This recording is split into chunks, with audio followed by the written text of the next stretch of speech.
Boa noite, estamos dando início à nossa live do Caos ao Cosmos. Hoje nós temos como convidado Augusto Moreira Júnior. Ele fez graduação em Filosofia na UERJ e mestrado em Filosofia na PUC. Vou passar a palavra para a Márcia para ela falar um pouco dos pratos do café. Bom, em primeiro lugar, Augusto, muito obrigada por ter aceitado falar para a gente hoje, e principalmente porque a gente fez o convite meio em cima da hora, então, muito obrigada por estar aqui. Eu conheço o Augusto já há bastante tempo, quando ele era aluno de graduação lá na UERJ, e ele veio, através do Vinícius, participar do Masterclass, e aí não se livrou mais de mim, né? E, e a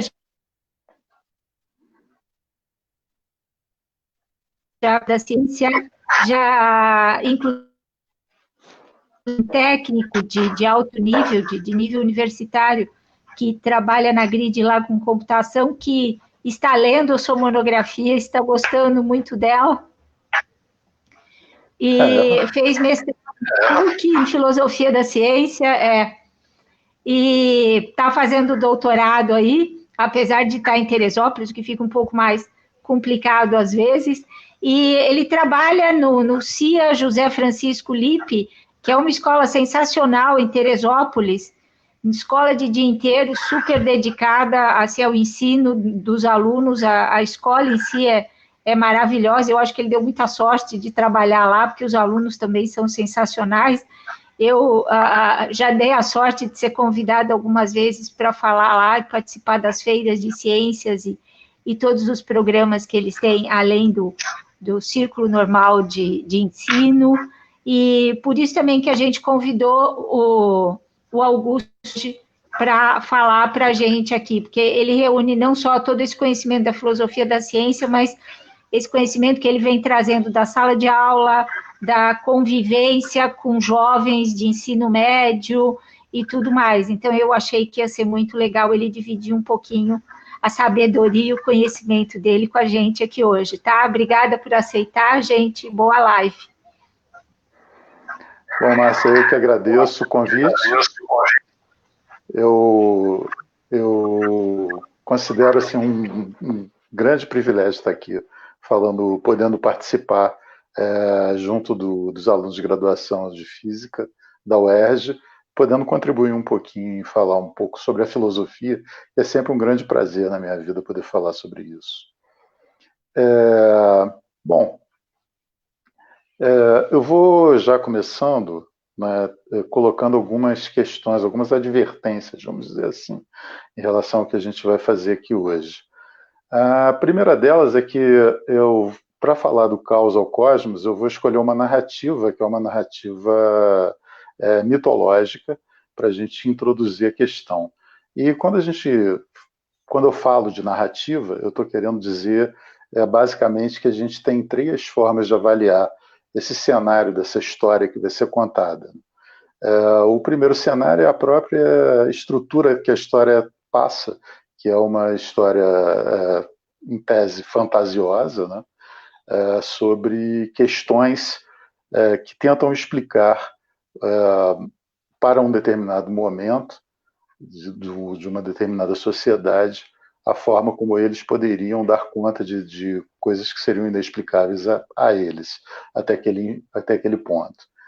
E o segundo momento são todas as metáforas que estão embutidas, né, dentro dessa narrativa, ou seja, o que ela está tentando dar conta num nível social para aquele momento.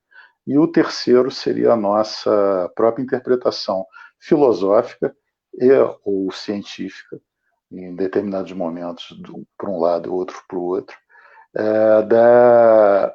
da própria narrativa em si, né, e da onde a gente quer chegar.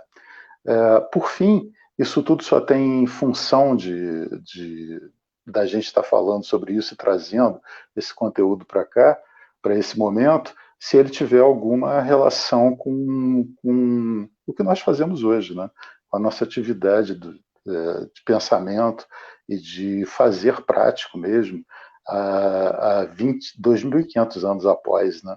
25 séculos após esse conteúdo ter sido exposto de alguma maneira.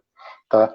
Então, primeiramente, é preciso que a gente entenda que a narrativa ela não tem, por ela mesma, uma determinação da importância do que a gente vai estar falando, mas sim o objetivo que a gente vai chegar através dela, né, vai conduzir, né, utilizando-a, chegar no ponto que é o nosso objetivo final, que é conseguir falar e explicar como era diferente o pensamento da physis, ou, como eles diziam, a physis, né, que significa que nós traduzimos naturalmente por natureza, mas que ela tem um conceito bem diferente, né, bem mais amplo do que o nosso conceito básico de natureza hoje.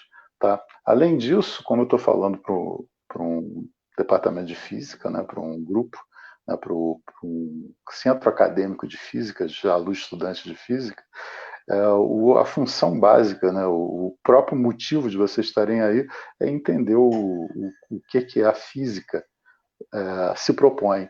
Então, trazer para vocês também o panorama de como os primeiros físicos, ou conhecidos como fisicoais, eles apresentavam essa questão, eles pensavam essa questão, eu acho que tem uma importância muito grande para a gente poder depois desdobrar isso de algumas outras formas. Tá? Então, eu vou usar essa narrativa mítica, né, ou seja, a mitologia grega, como base para a gente fazer esse trabalho, a gente fazer chegar até o nosso objetivo, né, o ponto onde a gente quer chegar, e vou utilizar alguns autores que falam dela. Basicamente, o Hesíodo, que foi o primeiro não, né, mas o grande autor que compilou a teogonia como uma forma, vamos dizer assim, genética ou genealógica de produção desse conhecimento.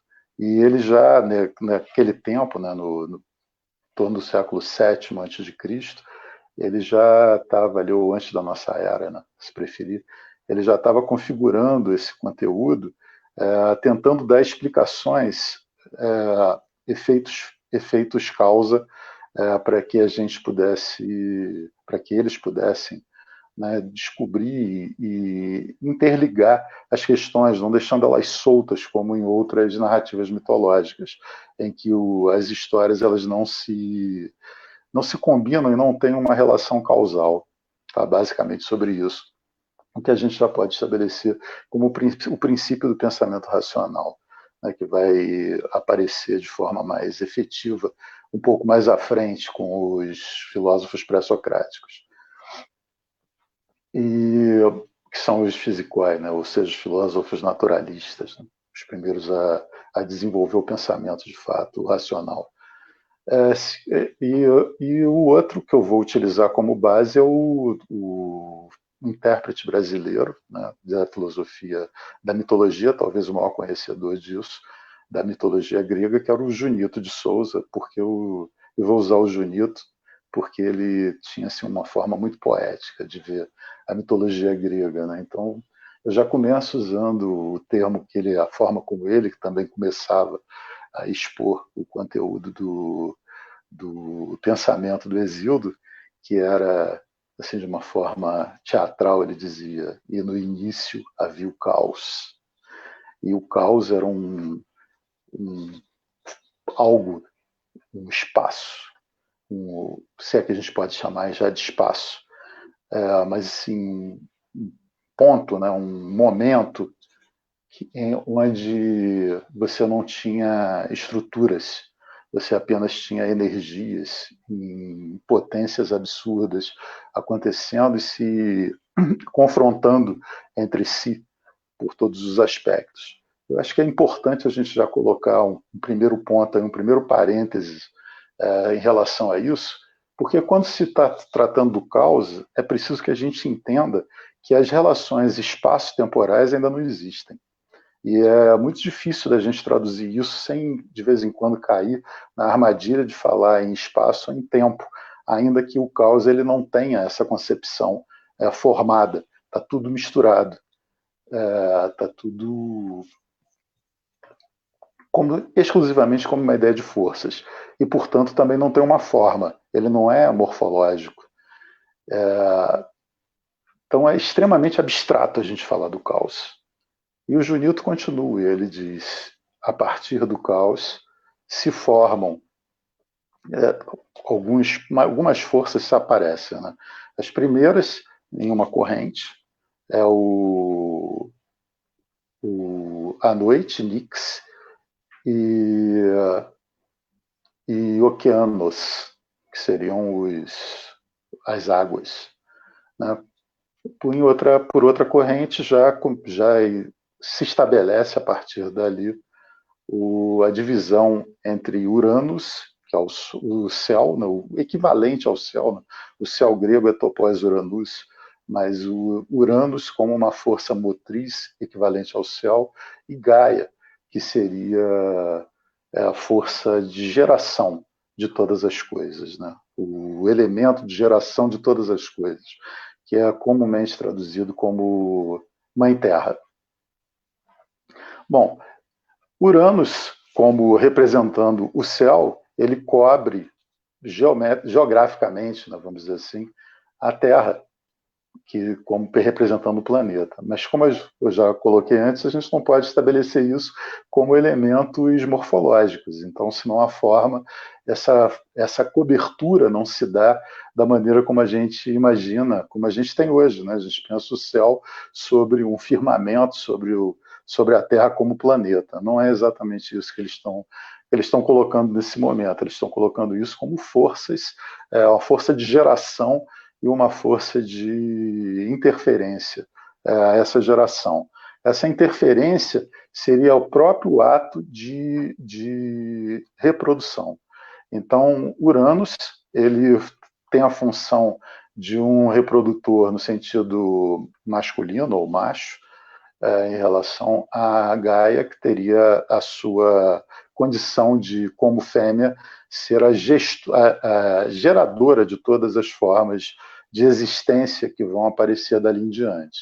E nessa cópula, nessa relação sexual entre eles, Uranus cobre Gaia como um touro cobre uma vaca e produz os primeiros elementos, os primeiros seres que vão brotando, que vão surgindo dessa reprodução, que são os titãs. E os titãs, eles aparecem, a gente conhece alguns, né, como Cronos, Hyperion, Oceanos, não Oceanos, Oceanos já é outro elemento. Pontos, que são os elementos da natureza. Né? Cronos é o tempo, oceanos são os mares, pontos são as montanhas, Hyperion é o fogo, não como elementos básicos, como o fogo que a gente tem quando risca um fósforo, acende um isqueiro, alguma coisa assim, mas como o fogo que representa o sol, o fogo dos vulcões, um fogo assim, primordial, tá? A emissão de calor primordial, vamos dizer assim. São vários, todos os elementos da natureza são produzidos nesse momento, mas o Uranus ele é extremamente cruel.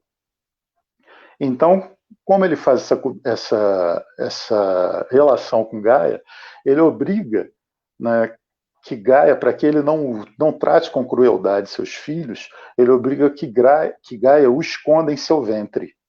E como Gaia esconde todos os seus filhos no seu ventre, ela começa a se sentir muito cheia, incomodada, porque ela precisa gerar novos seres, mas ela não tem mais espaço, vamos dizer assim, para guardar todos aqueles e ainda gerar novos. Então ela arma um plano, ela cria uma estratégia. Com essa estratégia, ela chama Cronos, que é um dos primeiros titãs a surgirem, e entrega a ele uma foice com serras. Ela tem, o termo é ceifoira, acho que é isso. Acho que é ceifoira o termo em português para isso. É uma espécie de uma foice usada para serrar alguma coisa. Tá? Então ela tem dentes, ela não é uma foice só com lâmina. E ela combina que para Cronos ficar escondido num determinado local dela mesma, né? E quando Uranus chega e a cobre, Uranus a cobre por inteira, né? O Uranus vem cobri-la durante a noite. Então, quando Uranus vem fazer essa cobertura, Cronos corta os órgãos sexuais de seu pai e atira-os longe para que eles sejam levados embora. E Uranus, assim, deixa de ser o reprodutor, né? De ser o reprodutor com Gaia, e então a produção dos titãs se cessa nesse momento. Como Gaia ainda é uma força motriz, né, geradora de novos seres, Cronos substitui o pai na função de gerar esses novos elementos junto a Gaia. Né? E esses novos elementos serão os deuses gregos.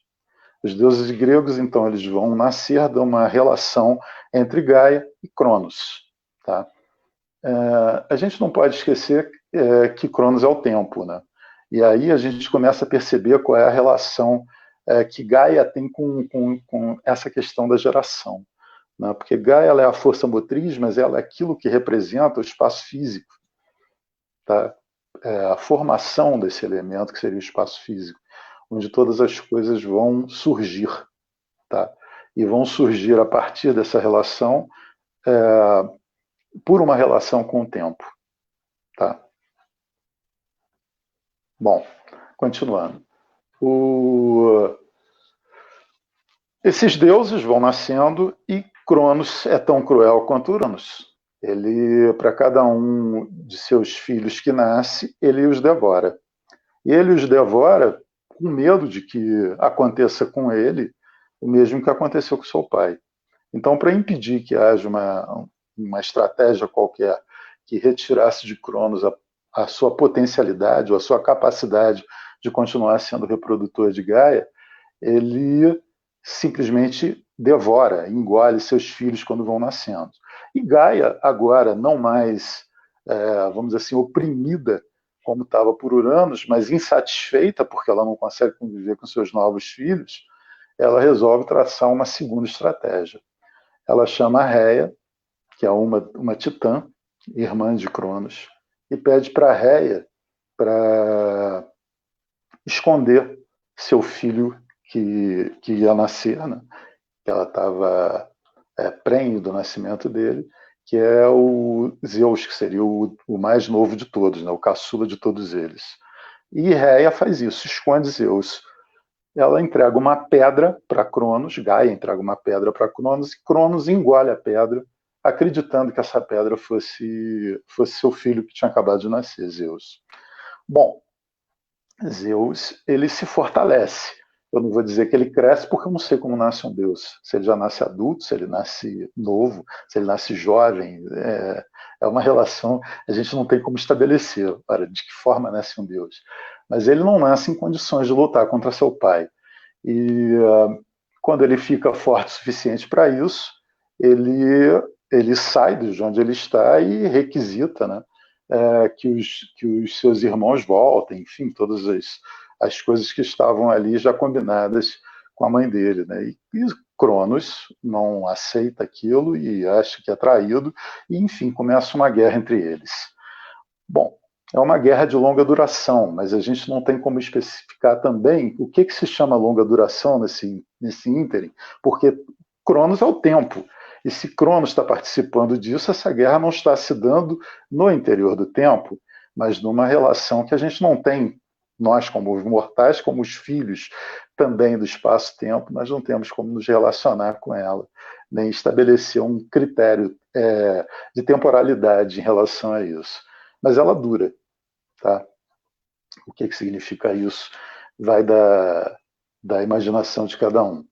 Até que, sim, o Cronos chama seus irmãos, titãs, para lutarem ao seu lado, e Zeus, que não tem irmãos para lutar ao seu lado, porque todos foram engolidos, comidos por Cronos, pelo pai, ele chama os filhos dos outros titãs, que são os Cíclopes, os Hecatônquelos, enfim, os seres mitológicos todos que a gente conhece de outras histórias aí, de filmes, de lendas e de outras coisas mais. E esses exércitos são de seres que não são eternos, mas todos eles são imortais. Então é uma relação, vamos dizer assim, sem fim.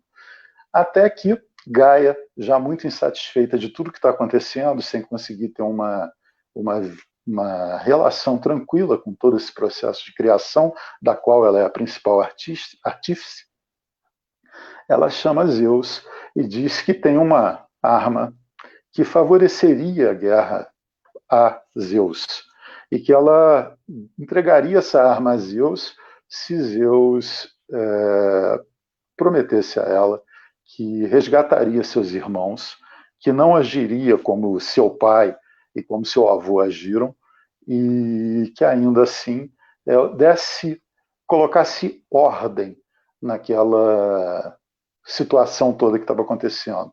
Ou seja, naquele momento onde o caos imperava, né? Ou seja, as forças existiam, mas a gente não tem uma forma de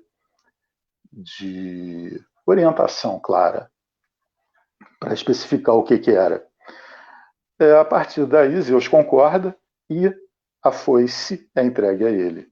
Ele aguarda Cronos adormecer e quando Cronos está no momento seu de calma, Zeus abre a barriga de Cronos e retira seus irmãos de lá e forma um exército então mais poderoso do que o de Cronos.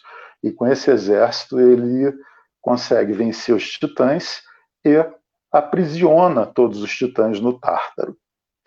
O Tártaro é outro ponto que é um pouco mal compreendido, porque, de modo geral, na nossa cultura atual, se faz uma tradução de Tártaro como se fosse o inferno, mas não tem absolutamente nada a ver. Os gregos eles não tinham a noção de inferno, eles não tinham a noção de pecado, eles não tinham uma noção de ser ruim o mundo dos mortos, eles entendiam o mundo dos mortos como apenas o mundo dos não-vivos, e para você ser morto, você precisaria ser vivo antes.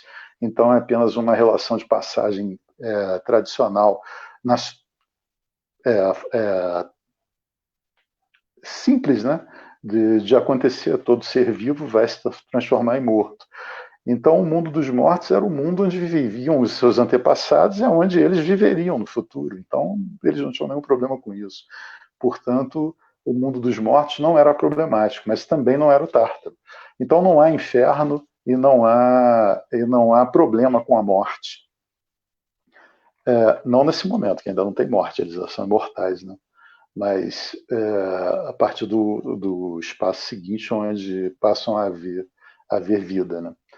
O Tártaro, então, ele tem um outro sentido. Ele tem o sentido de você colocar, o sentido de ser uma espécie de centro da Terra, ou um lugar abaixo. Eles não tinham a ideia da Terra ser uma esfera, então eles imaginavam apenas um local abaixo da superfície da Terra, onde eles aprisionaram ou colocaram todos os titãs, e isso tem um sentido importantíssimo, que é o sentido da passagem do caos para o cosmos.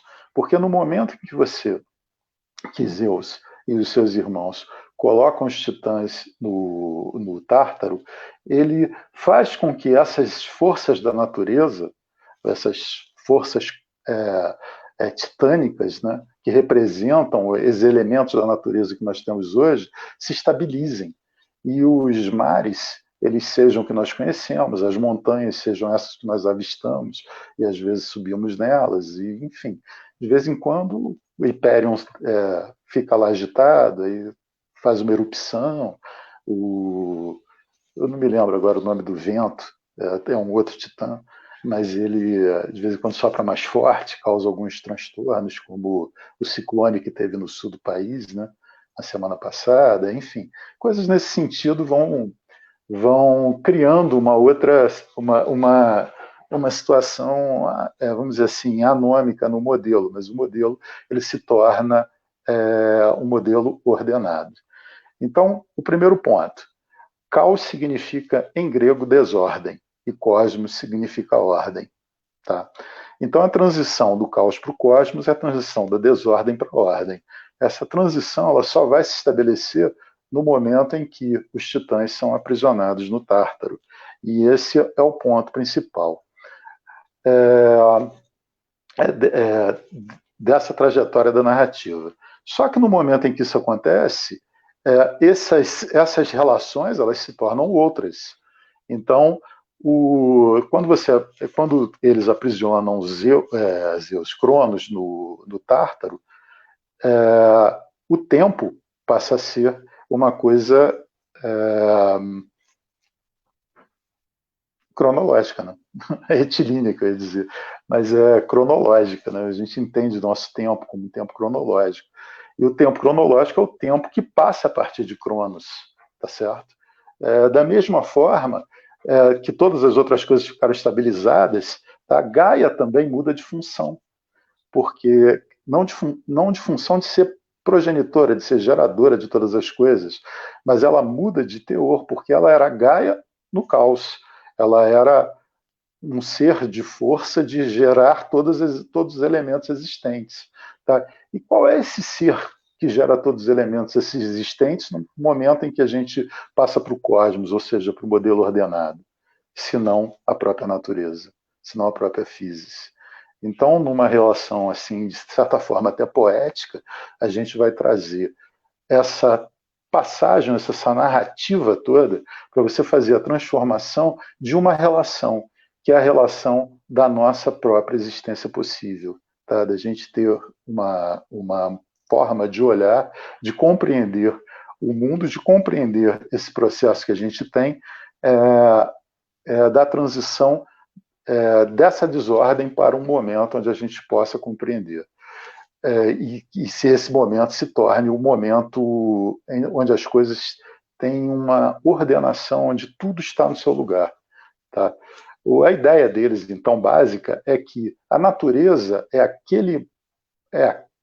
aquela instância, aquele ser, aquela condição em que todas as coisas elas têm o seu lugar certo e que elas têm um movimento, que é o movimento de transformação entre seus elementos, tá? Onde aquilo que é vivo se torna morto e aquilo que morre vai se transformar em substância que vai gerar uma nova vida ou se estabelecer como a possibilidade de que uma vida continue. Né? E a gente pode pensar em cadeia alimentar, a gente pode pensar em ciclos de existência, de vida, de dia e de noite, de estações do ano, da própria passagem do ano, enfim, de todas as relações que a gente pode fazer com tudo, com todas essas coisas. A natureza, nesse caso, né, ou melhor, agora eu vou separar os termos, tá? A physis, ela vai se diferir da natureza, porque a physis ela vai ter uma abrangência muito maior do que a ideia que a gente faz de natureza. A física vai ter uma abrangência de todas as coisas. Né? A Gaia tem uma abrangência também muito maior do que a que eu estabeleci no começo, porque a Gaia ela é a formadora de todas as coisas que a gente pode chamar que existem no espaço. E quando você passa do caos para o cosmos, você passa a ter uma relação espaço-temporal. E essa relação espaço-temporal é a relação que possibilita a produção de vida. Então, o período onde esses deuses gregos, né, que eles chamam de período olímpico, que é quando eles vão habitar, né, o Zeus vai separar os reinos, vai dar o reino dos mortos para o seu irmão Hades, que é o irmão mais velho, tá? E isso é uma honraria. Hades não tem raiva de Zeus, como aparece em alguns filmes ou alguns desenhos. Hades, muito pelo contrário, ele é honrado por receber a tarefa de comandar esse mundo. Depois ele vai ter um problema lá que ele se sente isolado, né? Mas isso é a continuação da mitologia. Né? Nessa linha que o Hesíodo cria, ele se sente, na verdade, honrado. O Poseidon, que é outro irmão poderosíssimo que Zeus tem, para ele é dado o reino do submundo aquático. Tá? E aí costuma-se fazer uma confusão do submundo ser o mundo dos mortos, mas não é o submundo. Para eles é o submundo aquático, porque eles não fazem a menor ideia do que exista lá. Tá? No mundo dos mortos, eles fazem ideia que estão lá aqueles que viveram, mas no submundo aquático eles imaginam seres desproporcionais até, né? Seres que eles não fazem, que qualquer coisa poderia surgir dali, porque eles não fazem ideia do que era. Então precisaria de alguém que ordenasse aquilo, que comandasse aquilo e que mantivesse a ordem também nesse outro mundo. Tá? Dessa maneira ele faz as separações. E Zeus vai para o Olimpo e Zeus vai comandar o mundo dos vivos. Né? Ou seja, o mundo onde os seres vivos vão aparecer a partir de todo esse processo e aonde a vida é possível. Né? E é por isso, não sei se vocês lembram, vocês já devem ter visto, né? Acho que todo mundo viu, aquele desenho da Disney, né? Aquele filme de animação da Disney do Hércules.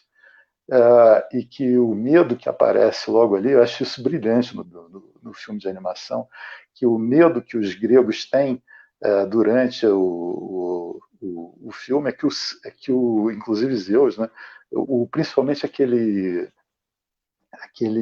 metade cabra, metade homem, sátiro, aquele sátiro, é que o céu, que o caos retorne, né? que os titãs saiam do Tártaro, porque se os titãs saírem do Tártaro, você volta ao período caótico, você desequilibra novamente, você desordena o mundo, você deixa o período cosmótico para o período caótico.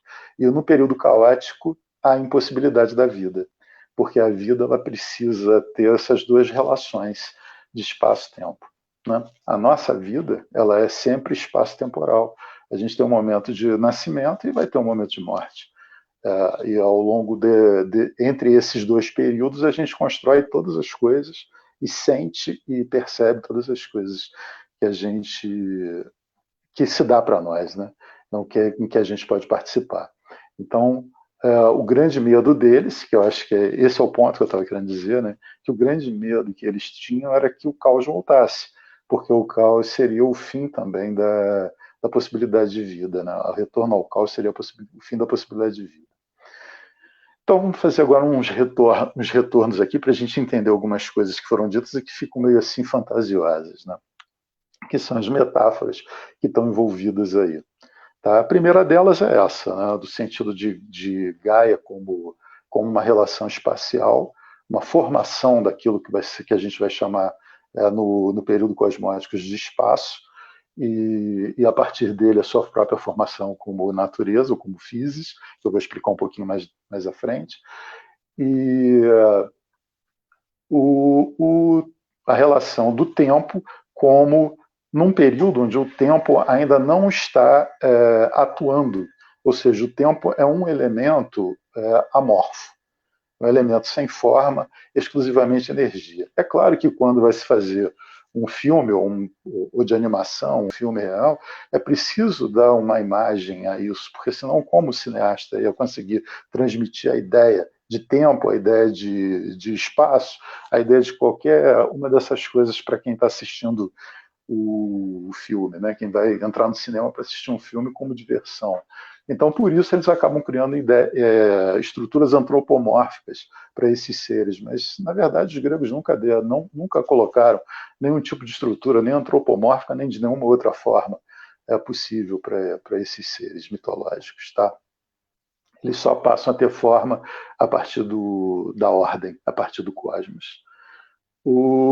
A outra coisa importante é que, bom, Gaia foi uma oprimida, né, sempre, né, o que tem uma relação muito interessante com a própria estrutura da sociedade grega, né, onde a mulher ela não tem muito, não tinha, né, praticamente direito nenhum.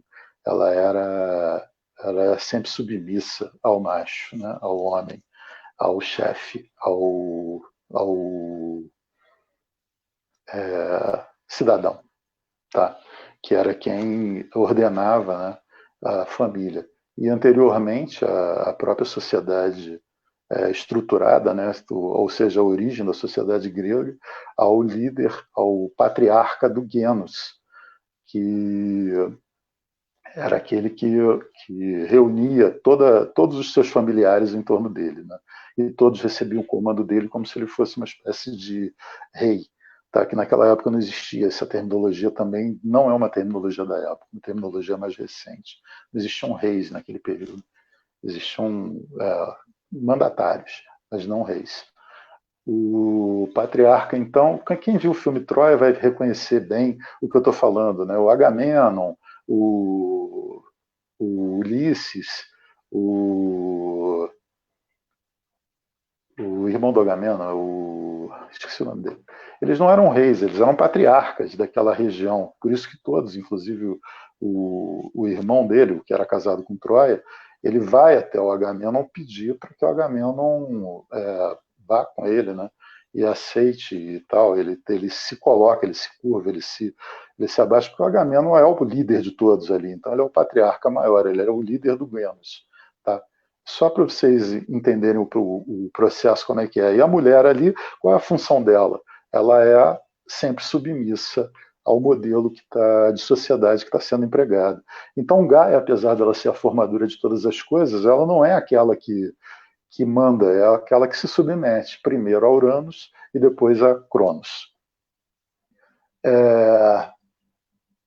Ela até usa de estratégias, tá, para conseguir vencer o problema, mas ela não faz um enfrentamento direto, porque isso não é uma função feminina naquele modelo. Outro ponto, quando Zeus abre a barriga de Cronos, como é possível, se Cronos tinha comido seus filhos, como é possível que eles ainda estivessem ali e Zeus pudesse retirar eles dali? Ora, se Cronos é o tempo e Zeus abre a barriga de Cronos, figurativamente ele está abrindo uma fenda no tempo. E nessa fenda ele está tirando. Onde é que estão seus irmãos? Eles estão dentro do tempo. Então, os irmãos já estão, vamos dizer assim, submetidos a um tempo cronológico. E quando Zeus abre ali, ele retira do tempo para o não tempo os seus irmãos que estavam acometidos ali. Tá? E desse modo, ele vai conseguir fazer o que ele quer, mas os irmãos, então, eles já teriam assim, uma outra instância, que é por terem ficado durante todo aquele período no interior do tempo. Tá? Então, a gente pode imaginar que se o envelhecimento, como um Deus é imortal, né, não importa a idade que ele tenha, mas o envelhecimento, se isso acomete a um Deus, ele estaria relacionado, eles estariam submetidos a isso. Tá? Bom, uma outra relação que eu acho que é interessante a gente fazer é essa relação de imortalidade e eternidade, né, que são questões assim bem básicas para a gente entender, para a gente poder dar seguimento. Os deuses gregos, por eles terem momentos de nascimento, terem pai e mãe, eles são imortais, eles não morrem. Mas o Deus cristão, né, o Deus único cristão, judaico, cristão, islâmico, ele é eterno, porque ele não nasce e não morre, ele sempre existiu e sempre existirá. Tá? Então, seria mais ou menos como se a gente pensasse assim, o Deus cristão, ele criou todas as coisas porque ele está para além dessa relação de espaço-tempo. Os deuses gregos, eles são filhos do espaço e do tempo. Então, eles existem dentro dessa relação. Tá? Por isso, eles têm todas as relações humanas, né, todas as condições humanas, né, eles dão a eles, né, todos os sentimentos, as sensações e tudo mais que os humanos têm exatamente porque eles têm a mesma configuração. Todos são filhos do espaço e do tempo. Tá? O que mais que a gente pode acrescentar aí nessas relações para a gente passar para outra parte? Acho que basicamente é isso. Se eu lembrar de mais alguma coisa, eu acrescento em seguida, tá? Conforme a gente vai seguindo aqui a temática. Eu tenho tempo ainda, Júlia? Como é que está isso? Está tranquilo? Tá. Tá bom. Bom, eu estou preocupado com isso de novo, de ultrapassar aí o horário todo. Mas, enfim. Bom, quando você estabelece essa relação de cosmótica, né, a gente passa, então, a ter essa plena força geradora como Physis. Deixou de ser Gaia e passou a ser Physis. Mas ela, ainda assim, ela continua com essa potencialidade. Então é a partir dela que vão surgir todos os animais, todos os vegetais e todas as coisas que a gente vai chamar de vivas.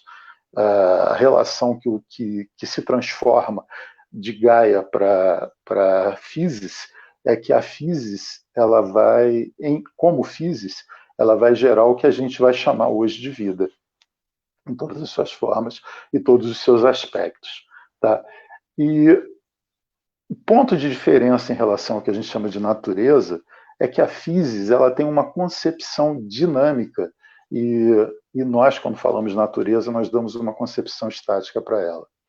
E aí a gente vai entender isso da seguinte maneira: quando a gente pensa em natureza, a gente pensa em algo que está aí, que já está aí para nós. Tá? A gente pensa assim: vou ter contato com a natureza, vou fazer uma caminhada na floresta, vou fazer um rafting, vou fazer uma tirolesa, sei lá, vou fazer uma escalada, vou nadar, vou no mar, né? Vou na praia, vou nadar no mar, vou fazer alguma coisa que me ligue à natureza.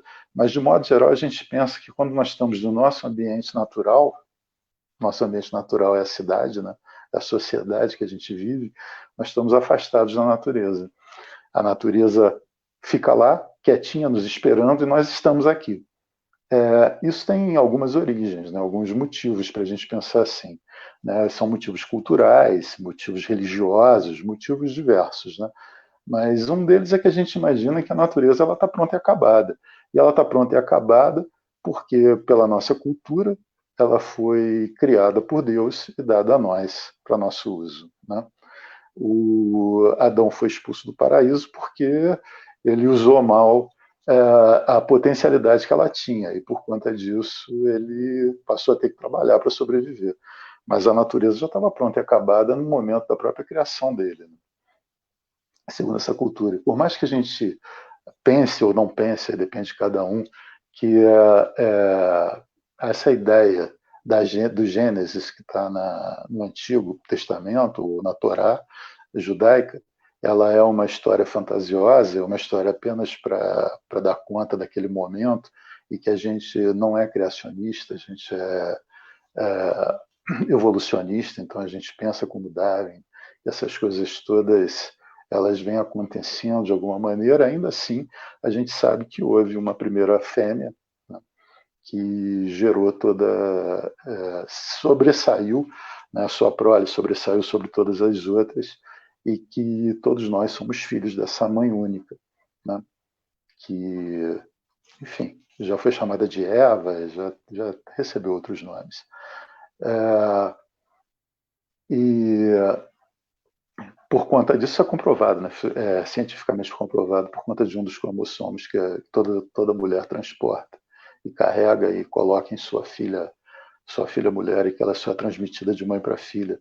E, portanto, se houve uma mãe comum, originária, que gerou e gestou, e que sua prole se disseminou para todas. E exatamente por conta disso, que todas as outras pereceram, que a espécie humana ela não tem tantas variações em espécie mesmo, né?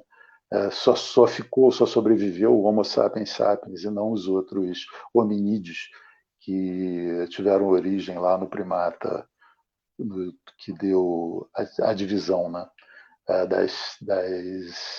dos gêneros não, das famílias, dos gêneros, né, gênero mesmo, no caso é gênero, que vai das famílias dos símios, né, e a família dos hominídeos. Bom, continuando então no ponto que a gente estava, independente disso, a gente tem essa noção nos nossos dias atuais de que a natureza está lá. E a gente usa ela direto, a gente usa ela para os nossos objetivos fins. A gente extrai petróleo, a gente extrai madeira, a gente desmata para fazer produção pecuária, para fazer produção agrícola, para nos alimentar e tudo mais. A gente controla a natureza, a gente manda na natureza, a gente minera, a gente produz todas as coisas que a gente quer a partir dela, né? Na verdade, até hoje, e agora a gente está num limiar interessante da ciência para fazer uma transformação e conseguir produzir materiais inexistentes no mundo, não mais só apenas linguagens inexistentes, que não são naturais, né? São linguagens criadas por nós, mas também de conseguir criar materiais novos, né? Que não são previamente existentes e simplesmente transformados. Mas até hoje, tudo que nós temos e fizemos, e toda essa grandiosidade do nosso conhecimento, se dá na nossa capacidade de transformar os materiais naturais em outros materiais. Tá? Bom, isso é o pensamento nosso sobre natureza. Então, o que é a physis, se não a mesma coisa? A physis ela é algo que não está pronto e acabado, já para começar. A definição de physis é a capacidade geradora de todas as coisas existentes. Tá? Ela é aquilo que brota, aquilo que surge, aquilo que vem a ser, aquilo que devém. Então, se a gente for pegar esses últimos dois termos que eu coloquei, o vir a ser e o devir, a gente vai dizer, mas espera aí, o que vem a ser é aquilo que não é. Porque aquilo que já é. Ele não vem a ser. Vem a ser, ele está num modo de pensamento futuro. Ele está no modo de algo que ainda não é, mas que será. Mas será o quê? Será o que ele vem a ser. E não alguma coisa que a gente já possa dizer que está pronta e acabada. Então, ela é um verbo. A natureza ela está no sentido de verbo, ou seja, de ação, e não no sentido de sujeito, de substantivo, de um substantivo concreto, como para nós ela é. O nosso pensamento natural nos leva, e cultural, nos leva a acreditar que ela é um substantivo concreto, que ela está ali, é a natureza. A gente sabe que é a natureza. O grego ele não pensava desse jeito. Ele pensava que a natureza ela tinha esse sentido de algo que está em ação constante. Ou seja, ela é a formadora daquilo que nós chamamos de realidade. Para a gente entender isso um pouco melhor, eu vou ter que fazer uma relação espacial. Então, eu preciso que vocês entendam alguns pontos que são importantes aqui para nós na filosofia. Tá? Que é uma relação que, na verdade, vai ser uma relação espacial, mas não como na física a gente trabalha, né? Que seja uma relação espacial, mas objetiva. Objetivo é aquilo que vem do objeto, ou seja, aquilo que está no mundo. A gente vai precisar pensar um pouquinho a partir do subjetivo, ou seja, aquilo que está na nossa consciência, tá? No nosso interior. Então, quando eu falar exterior e interior, eu vou estar fazendo uma relação de exterior objetivo, objetividade do mundo, interior subjetivo, subjetividade humana. Bom, o que está no mundo? Tudo, inclusive nós. Nós estamos no mundo. Então, nós, enquanto seres existentes, nós somos objetivos. Nós temos uma objetividade no mundo. Tá? E a nossa objetividade, a gente pode chamar de corpo, pode chamar de qualquer coisa que exista no mundo. Tá? E a nossa subjetividade, a gente poderia chamar de consciência. Tá? A forma como nós entendemos esse mundo, tá? Aquilo que o que nós temos que faz essa ligação entre a relação do que a gente chama de realidade com esse objeto que somos nós, que estamos no mundo. Bom, para ficar um pouco mais claro, a gente tem que entender que a consciência ela não é um órgão, ela é uma ação. Assim como eu estava falando de uma ação, que é a ideia e o conceito de physis, também a consciência é uma ação. Só que se a ideia e o conceito de physis é uma ação de criação da realidade, que a natureza, né, o que a gente chama de natureza, ela teria como sua potencialidade e sua função de existência, a nossa função de existência para nós mesmos é essa produção de consciência. Então, o cérebro, como órgão, ele está no mundo. Então, o cérebro é o objetivo. Tá bom? É isso que eu quero dizer para vocês, colocar para vocês. Quando a gente fala de consciência, a gente está falando de cérebro. O cérebro é um órgão, então ele é objetivo, ele está no mundo. Consciência é aquilo que é o processamento que o cérebro faz. Tá? É como um software e um hardware. Tá? A consciência é o software e o cérebro, o corpo, seria o hardware. Nosso, para a gente ter ideia disso, do que são essas coisas no mundo. Então, essa passagem, a gente precisa, então, analisar o tempo em relação a isso. Quando a gente pega as três configurações de tempo que a gente tem, vamos no mais básico mesmo, tá? Não vamos extrapolar aí tempos relativistas, nem tempos múltiplos da física quântica. Vamos pensar no tempo como a gente pensa, no senso comum mesmo. A gente estabelece a relação temporal em três instâncias, né? Passado, presente e futuro, de modo geral. Quando a gente pensa o passado, a gente vai pensar o que é de fato o passado. Tá? O passado é alguma coisa que tem em nós uma relação na nossa memória. Nós temos consciência do passado, porque ele habita a nossa memória. Mas a nível de objetividade, ele não tem mais nenhuma, porque ele já passou. Ele é um tempo que se foi. Tá? O acontecimento, o fenômeno, o que você queira dizer que houve ali naquela relação espaço-temporal, ela já se deu, ela não se dá mais. Ela já está, vamos dizer assim, ela é fixada exclusivamente na nossa memória. Portanto, ele é um tempo subjetivo. Ele existe na nossa consciência. Ele não existe na objetividade do mundo. Se a gente pensa no futuro, o futuro, da mesma forma, é um tempo que ainda não houve. É uma sensação de algo que ainda vai acontecer. Tá? Ou uma expectativa, melhor dizendo, de algo que ainda vai acontecer. Se ele é uma expectativa de algo que vai acontecer, ele é formulado pela nossa imaginação. Então, ele ainda está, por mais que a gente possa prever, né? Ou pensar em fazer previsão, ele ainda assim, ele é mediado pela nossa consciência. Nessa relação de formulação do que virá dele. Tá? Então, ele também é subjetivo. E o presente? O presente, na verdade, é o único tempo objetivo. É aquele que se dá, ele é o próprio acontecimento. É aquilo que está se dando ali na hora, o fenômeno. É aquilo que a gente pode medir, é aquilo que a gente pode calcular, é aquilo que a gente pode trabalhar, é pelo qual a gente faz ciência. A gente só pode fazer ciência em relação à objetividade do mundo. E a objetividade do mundo se dá no tempo presente. Mas o que é o tempo presente? Como é que a gente entende o tempo presente? O presente é o quê? É um segundo? É um minuto? O presente é que condição de tempo? O que a gente pode chamar de presente? Tá? Presente é o dia que a gente está vivendo? É esse momento que a gente está aqui? Bom, esse momento que a gente está aqui tem diversas situações, né? Eu estou falando com vocês.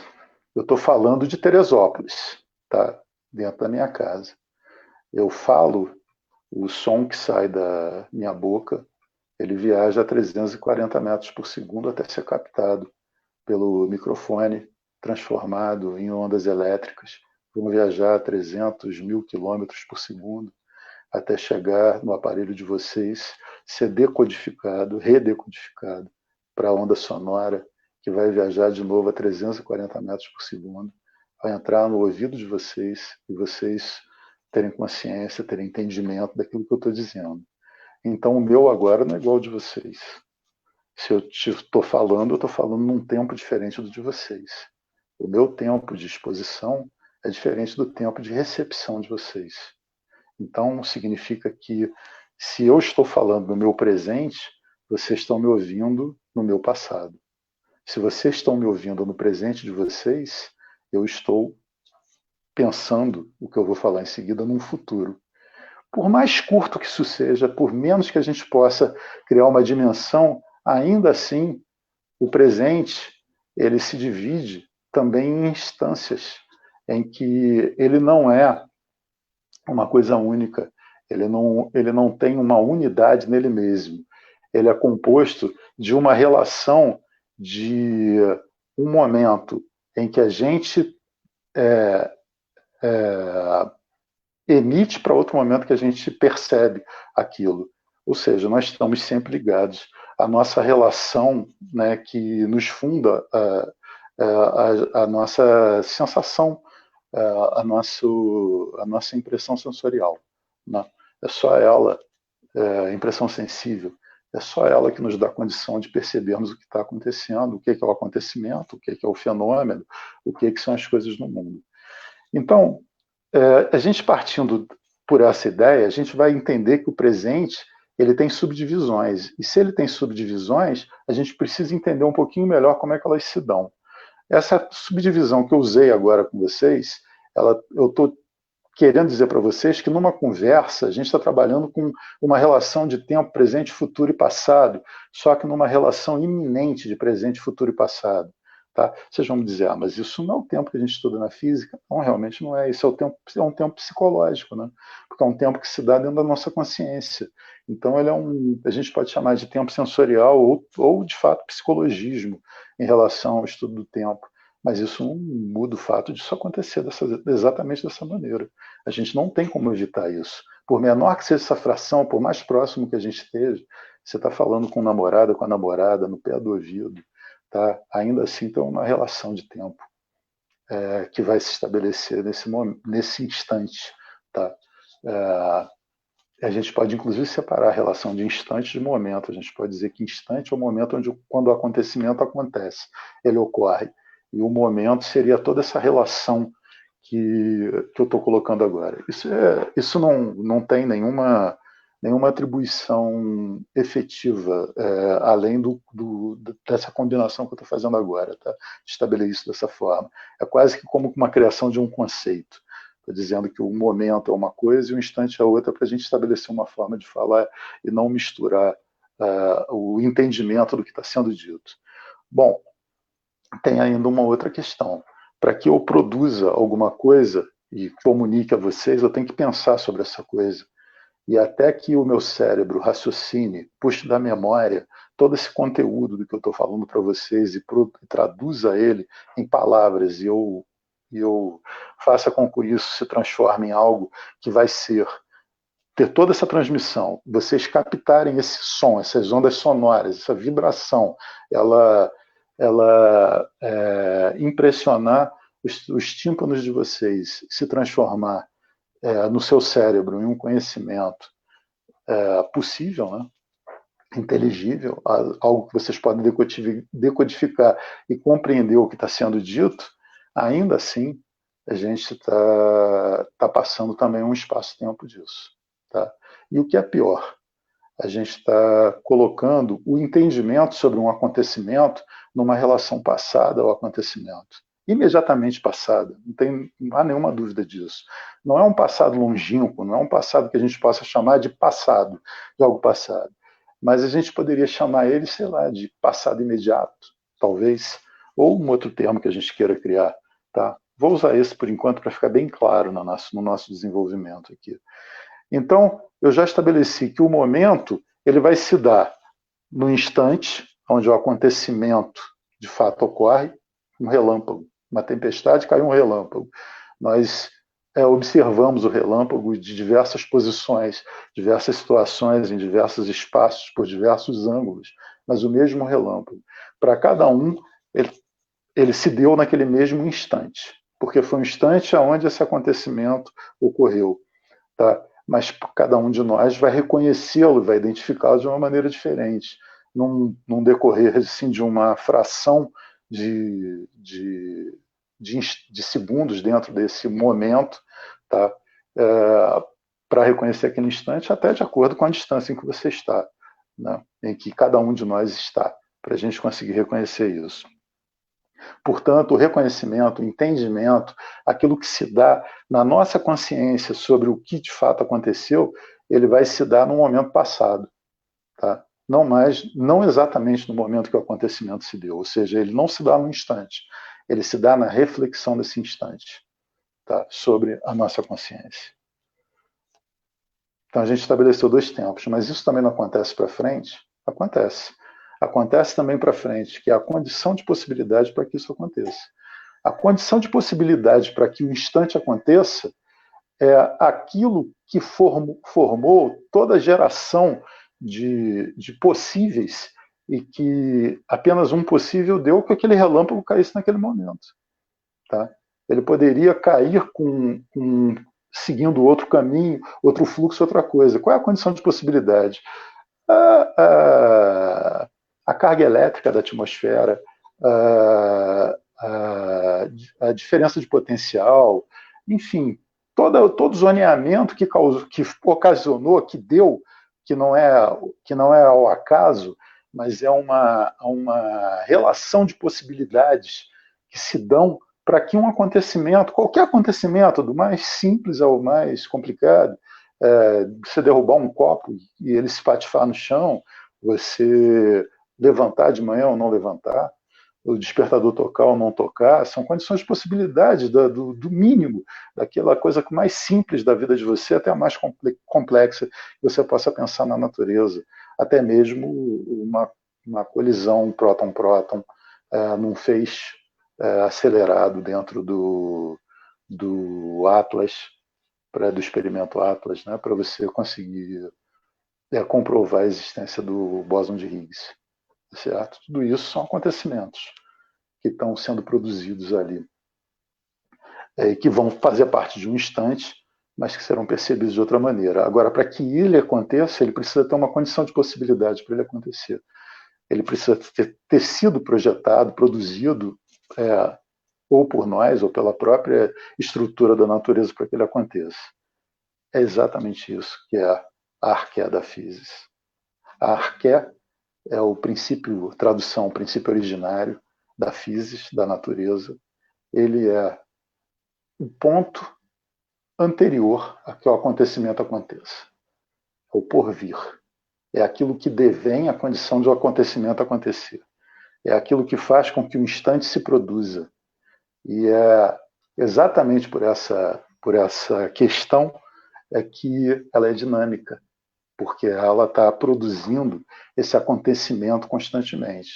Porque a gente precisa entender a física como os gregos entendiam, se é que a gente o quer, né?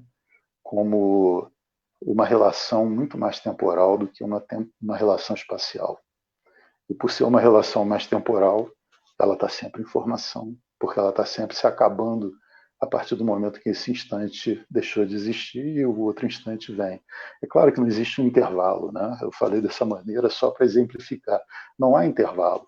Os instantes eles são sucessivos, né? Mais do que sucessivos, eles são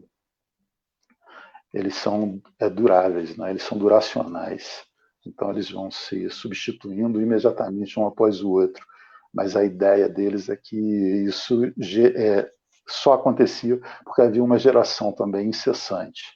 E eu acho que só assim a gente começa a compreender o trabalho dos primeiros físicos, né? Desses primeiros pensadores, que eles vão pensar em tudo isso e pensar também em como construir uma narrativa a partir desse pensamento para dar conta de que maneira se explica que esses acontecimentos possam, de fato, acontecer. Não faz nenhum sentido a gente pensar qual é o princípio originário da natureza hoje, se a gente pensa a natureza como uma coisa estável.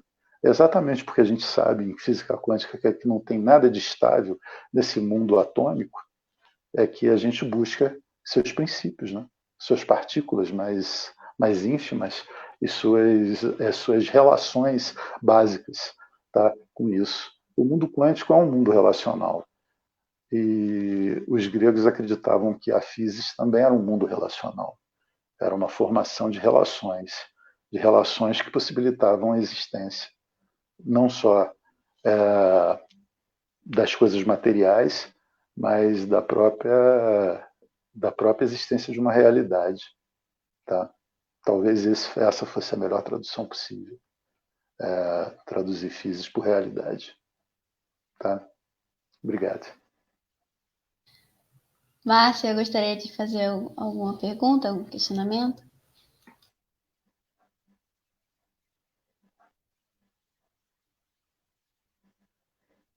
Assim, vou fazer alguma... Deve estar lá enrolada, lá mandando e-mail, mandando mensagem para todo mundo.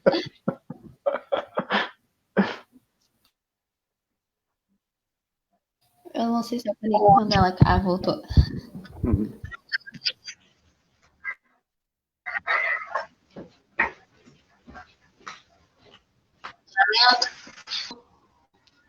Oi, eu caí? Vocês estão me ouvindo? Tô. Tá me ouvindo? Eu congelo para mim.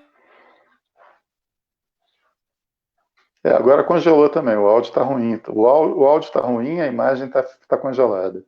O áudio tá desligado, Márcia.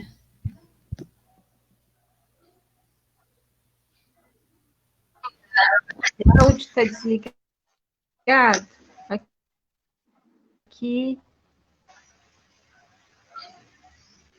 Aqui, ver se vai. Se não, eu tiro a imagem de novo. Bom, vamos tentar. Acho que o áudio está indo. Tá sim. O Vinícius tinha enviado 2 perguntas para você produzi-las aqui. Você consegue ouvir?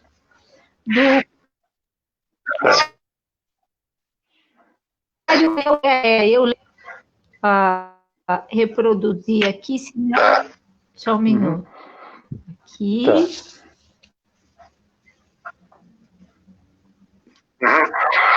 Claro que se o telefone colaborar, a gente...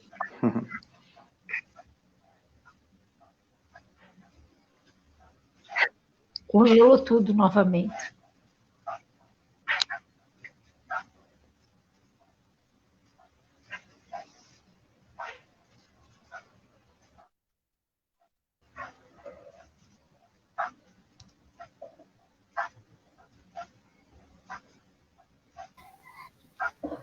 Enquanto isso, tem uma pergunta aqui nos comentários. Deixa eu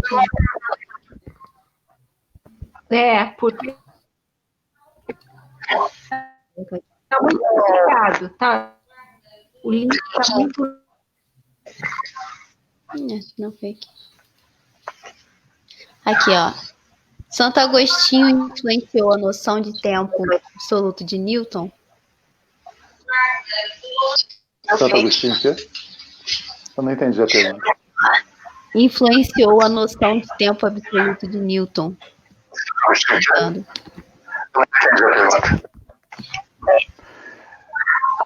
Não sei, talvez um pouco. É uma questão meio complicada, né? O Santo Agostinho ele trabalha a questão de tempo absoluto, mas eu acho que ele influencia toda a geração que vem dali, né? De todas as gerações que vêm a partir dele, né? E me parece que o Newton, pelo menos é o meu entendimento, é que o Newton, quando ele estabelece a relação de tempo na física dele, ele não quebra com essa relação, tá? Ele não quebra com aquilo que já vinha como uma tradição do pensamento. Tá? E acho que é difícil até hoje, né? Mesmo com a forma como o Einstein ele vai trabalhar o tempo e vai quebrar essa relação, mas ainda assim ele submete o tempo ao espaço. Né? E me parece que essa submissão é exatamente o que os gregos não faziam, pelo menos é como a gente interpreta hoje que eles não faziam. Né? Também a gente dizer que era exatamente isso, a nossa interpretação de acordo com aquilo que chegou até nós, todos os fragmentos do pensamento e a forma como isso foi desenvolvido, mas a gente sabe que não chegou tudo, né? Muita coisa se perdeu, chegou alguma coisa e chegou em forma de fragmentos. Né? De alguns não chegou praticamente absolutamente nada. Então, assim, o que eu quero dizer em relação ao que você me perguntou é que eu acredito que houve influência, né? Na verdade, mas a influência não foi diretamente do pensamento do tempo absoluto de Santo Agostinho, mas sim da forma como se pensava o tempo desde Santo Agostinho, e que isso veio sendo reproduzido por tradição como uma instância. Que vai sendo desenvolvido dessa maneira. Quem vai trazer alguma novidade é o Kant, né? Que ele vai colocar o tempo, o Kant vai colocar o tempo como uma noção subjetiva, né? Como uma noção psicológica. Então ele vai aproximar um pouco mais disso que eu estou colocando para vocês, tá bom? Mas o Newton ele permanece com o tempo da mesma forma. Agora, eu não tenho como te dizer se ele chegou a isso, se ele permaneceu porque ele tinha convicção disso, ou se porque ele estava vindo da tradição que já pensava o tempo de uma forma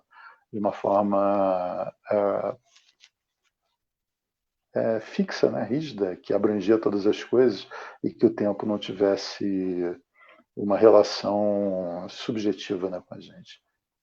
Tá? Tem mais uma aqui. Você vai produzir o texto agora. Vai.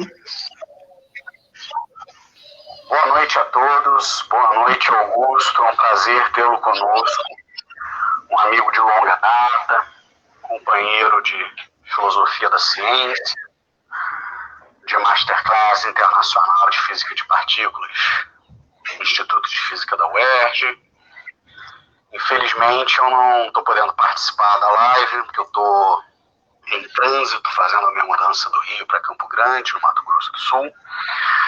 Mas eu vou encaminhar uma primeira pergunta, que na verdade não é uma pergunta, Augusto. Eu gostaria que você comentasse o tratamento que o Erwin Schrödinger faz do início da ciência na Grécia Antiga, em uma obra chamada A Natureza e os Gregos. Para o Schrödinger, a atitude científica inaugural da investigação da natureza ocorre entre os físicos gregos, posteriormente chamados de pré-socráticos, os fisicóis, como Tales. Então, o nascimento da filosofia é o nascimento da própria ciência, na visão de Schrödinger, porque estes físicos gregos da antiguidade pensam a natureza, a physis, como algo a ser compreendido pela razão. Então eles inauguram uma nova atitude, uma nova relação do homem com a natureza. Há, portanto, também o início, digamos assim, do conceito de cosmos, de um universo ordenado em leis, cuja multiplicidade de fenômenos plurais e complexos pode ser reduzida a causas únicas e simples. Então, para Schrödinger, a invenção do cosmos, do conceito de cosmos, inaugura o pensamento científico ocidental. Gostaria que você comentasse isso, como você vê essa questão. Um abraço. meu amigo. Um grande abraço, querido amigo. Faz tempo que a gente não consegue se encontrar pessoalmente, mas, assim, é muito bom. É uma pena você não poder estar aqui nesse momento, né? Gostaria muito da sua participação ao vivo, mas ainda assim agradeço muito o fato de você ter mandado não uma pergunta, né, mas uma reflexão sobre esse tema que é tão caro para todos nós. O Schrödinger é exatamente isso que eu penso, né? Vou de acordo, né? Estou de acordo com o que o Schrödinger colocou. A filosofia ela começa, de fato, pela ciência. Os primeiros pensadores, principalmente Tales, por mais que eles tenham ainda influências religiosas ou que a gente pode chamar de mitológicas, né? Em relação a isso, mas a busca deles já é uma busca científica. É muito claro no Tales, quando ele começa a fazer comparações entre observações e comparações entre os aspectos da natureza e com aquilo que eles conhecem, que é os princípios mais elementares, né, da própria formação da natureza, seus elementos básicos, o que a gente poderia chamar da química que eles tinham naquela época. Ele está pensando exatamente nisso. Ele está usando um pensamento científico muito mais do que filosófico, um pensamento dedutivo, né? Ele está muito mais do que qualquer outro processo. Ele está já trabalhando com uma relação de dedução para conseguir chegar a um princípio que possa explicar a formação, a fundação e o funcionamento da natureza. Eu volto a colocar que isso se dá principalmente pelo fato de que eles já tinham o hábito da narrativa, de procurar os princípios, as origens, através das narrativas. Isso já está envolvido na própria mitologia grega, e isso faz com que ela difira da mitologia egípcia, da mitologia indiana, de outras mitologias que a gente possa utilizar, né? Não vou falar da nórdica, porque nesse período eles não tinham nem contato com isso, mas ainda assim também, né? Eles buscam pela narrativa mitológica, eles buscam criar uma relação de encadeamento e uma relação no caso de causalidade, né? E uma relação de origem das coisas, de como elas são. E isso é passado de geração deles para geração, né? E nesses 2, 3 séculos em que essas narrativas elas vão se sucedendo umas às outras, você chega na própria narrativa dos pensadores pré-socráticos, que são esses físicos, esses filósofos naturalistas que estão desenvolvendo essa temática. E principalmente eles vão desenvolver isso porque eles não acreditam que isso seja alguma coisa que já esteja dada para eles, né? Que seja alguma coisa em que eles possam simplesmente usufruir ou interceder sobre ela. Na verdade, eles querem saber como é possível essa geração, como é possível essas relações, tá? Como é possível essa transformação, como é possível a mudança, né? Não é à toa que a gente vai ter uma grande discussão nesse período, que é o período do que permanece, do que impermanece. O que é o mobilismo, o que é o imobilismo. A relação não é com repouso.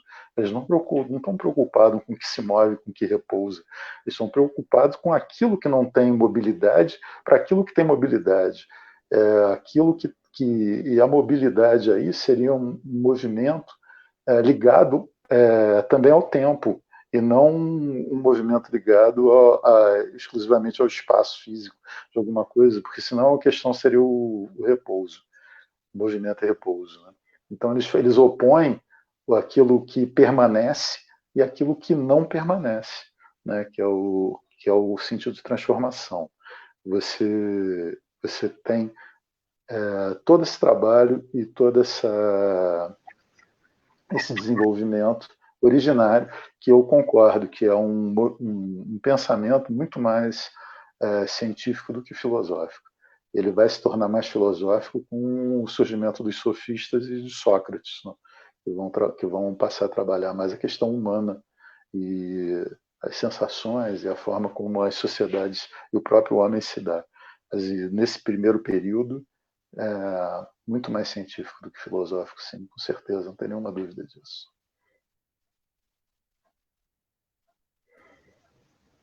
Deixa eu fazer a segunda pergunta aqui do Vinícius.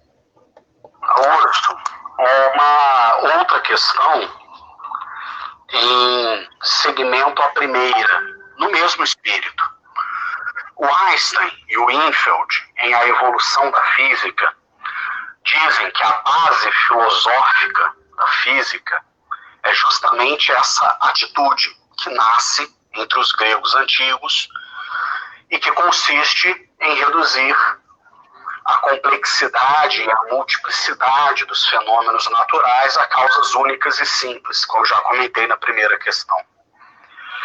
No entanto, apesar de haver, portanto, essa continuidade epistemológica, existem também diferenças entre os gregos antigos e os físicos modernos, sobretudo no que diz respeito ao entendimento da natureza, ao entendimento da physis. Então, quais seriam as principais similitudes, as principais convergências e também as principais divergências que você vê no que diz respeito à compreensão do conceito de natureza entre os filósofos gregos, que inauguram a ideia de cosmos, e os físicos modernos? Obrigado, um abraço. Deu para ouvir? Deu sim. Tá. Eu só fiquei numa dúvida se ele está querendo a comparação em relação à filosofia antiga e à filosofia atual, o pensamento sobre a natureza em relação ao pensamento sobre a física, e isso, de certa forma, já está meio que explicado, né? Mas eu pensei também numa outra relação que se estabelece aí no que ele coloca, que é a relação da própria interpretação diferenciada entre vários pensadores daquele período, né, dos físicos originários, entre eles mesmos, né, porque isso modifica um pouco entre um e o outro. Então eu vou tentar conduzir isso em relação aos dois sentidos, né? Vou terminar com a relação com os físicos atuais, né, com a forma como a gente entende isso hoje em dia, que mais ou menos já tá meio que estabelecida, né? Mesmo não tendo sido colocada de uma forma direta, mas indiretamente já está estabelecida com a argumentação que eu fiz. Mas em relação às escolas pré-socráticas, a gente tem também algumas diferenças, né, e algumas divergências em relação a elas. Basicamente, você tem a primeira escola, que é a escola jônia, ela vai se estender por um período de tempo até bem interessante, vão ter vários pensadores que estão ali. Na verdade, esse pensamento todo começa ali. A Jônia é uma região onde hoje, a maior parte dela é onde hoje é a Turquia, aquele litoral que dá para o Mar Egeu, ali na entrada do Mar Negro, né? E vem até embaixo, pega um pedacinho da Palestina, onde hoje é a Palestina e tal. Aquela região ali é a região originária desse pensamento, né? Todo pensamento racional, ela se dá ali.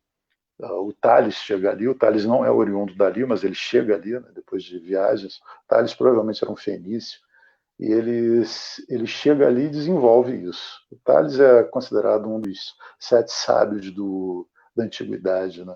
Ele fez de tudo um pouco. Aqui no Vale, não estamos aqui para falar da vida do Tales, né? Mas o Tales ele era incomum. Ele era, em termos de hoje, a gente acha dizer que ele era o cara da época, né? Quem era o cara da época? Era o Tales.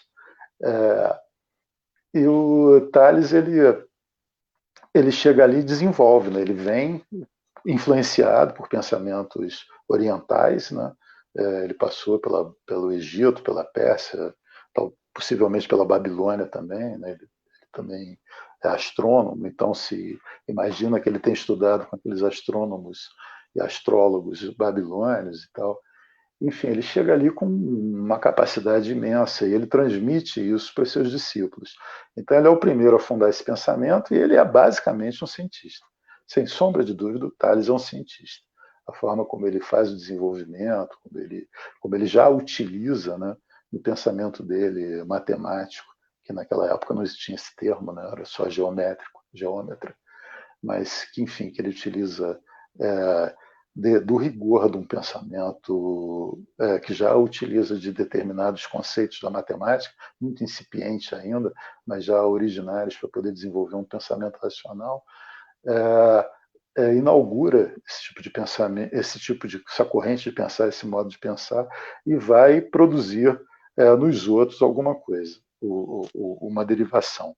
O primeiro que, na verdade, tem um pensamento mais filosófico é o Anaximandro, né? Porque ele foge da observação pura e simples para fazer um desenvolvimento exclusivamente racional sobre algo que é muito abstrato. O Anaximandro ele vai fazer um desenvolvimento a partir das características, das qualidades daquilo que ele está observando, né? Ele vai falar sobre o princípio originário da natureza, não pelo que ele é, mas pelas características que ele tem. Ou seja, ele vai, ao invés de tentar decifrar qual é o princípio, ele vai dizer quais as qualidades que esse princípio precisa ter para que ele seja o princípio originário da natureza. Depois o Anaxímenes ele volta para o mesmo modo do Tales, né? Ele volta ao modelo científico, que é buscar as causas em si mesmas, exteriores, ou seja, objetivas em relação ao modelo do princípio. E a gente depois vai ter o Pitágoras, que também é dali, né? Que vai desenvolver a matemática da forma como a gente conhece, e que também vai motivar pensadores futuros, escolas futuras, e o Heráclito, que é outro jônio que vai desenvolver o problema da impermanência das coisas, né? Da mobilidade da impermanência das coisas, como eu tinha falado ainda há pouco. Nesse primeiro momento, a gente tem a ideia de que tudo provém de uma única substância. Tá? Eles pensam dessa maneira. E, portanto, a gente chama eles de monistas, né? Porque tem um único princípio, não um único princípio, uma única substância pode se relacionar a esse princípio básico da existência. Quando o Heráclito entra em cena, o Heráclito ele cria uma nova relação, porque apesar dele também ser monista, quando ele coloca o fogo como esse elemento único, tá? Ele coloca que o próprio princípio não é o elemento. O elemento ele é aquilo que produz a transformação, mas o que é o princípio dessa transformação é o próprio movimento de se transformar. A luta entre os contrários que causa esse movimento. Então, ele, além dele ser monista, ele também cria um princípio único, e ele afirma, tudo é um. Essa afirmação dele eu acho que é bem sistemática, porque ele está dizendo tudo se transforma, então se tem a ideia de que há uma multiplicidade, mas ele configura essa multiplicidade a uma única formação, né, que há uma unidade, que é a unidade de princípio que faz com que toda a multiplicidade da existência se retenha sobre esse princípio único, tá? Esse princípio unívoco, né, no caso. E isso vai gerar do outro lado, né, no outro extremo, o surgimento de uma outra escola, que é a escola de Eleia, que vai falar da permanência das coisas, que também vai trabalhar com um modelo unívoco, não mais monista, mas de unidade, que é a unidade do ser, que vai pensar a natureza como um ser completo, fechado, com todas as suas atribuições já contidas. Então, quando isso acontece, você tem um pensador já naquela época que está não mais pensando no devir, da physis como princípio originário, mas como a physis como um próprio ser, né, que se compõe pronto e acabado em sua complexidade e sua multiplicidade toda. Eu acho que só aí a gente já começa a perceber que existem bastantes movimentos que vão dar toda uma questão de ajustes, né, e que vão criar essas divergências a partir dessa escola. O que é que permanece entre elas?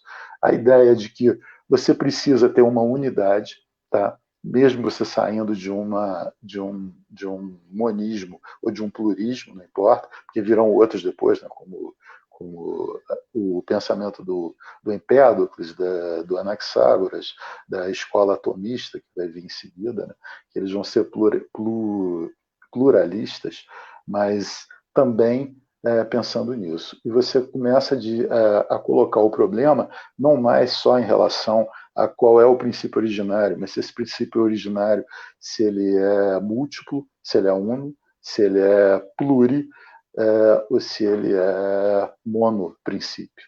Tá? Eu acho que essa divergência que uma divergência saudável, né? Porque eles, na verdade, eles não estão brigando entre si, eles estão tentando complementar uma teoria do outro.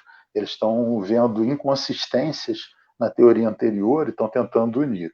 Esses últimos que eu falei, o Empédocles, o Anaxágoras e a escola atomista, principalmente, eles estão olhando para a relação, aí sim de divergência, né, entre o Heráclito, que é esse último que aparece ali na escola jônia como interlocutor da escola jônia, e a escola eleata como uma relação oposta, né, de oposição contrária no modo de se estabelecer, apesar de ambos falarem da unidade dos seus princípios, mas ainda assim essas unidades são divergentes.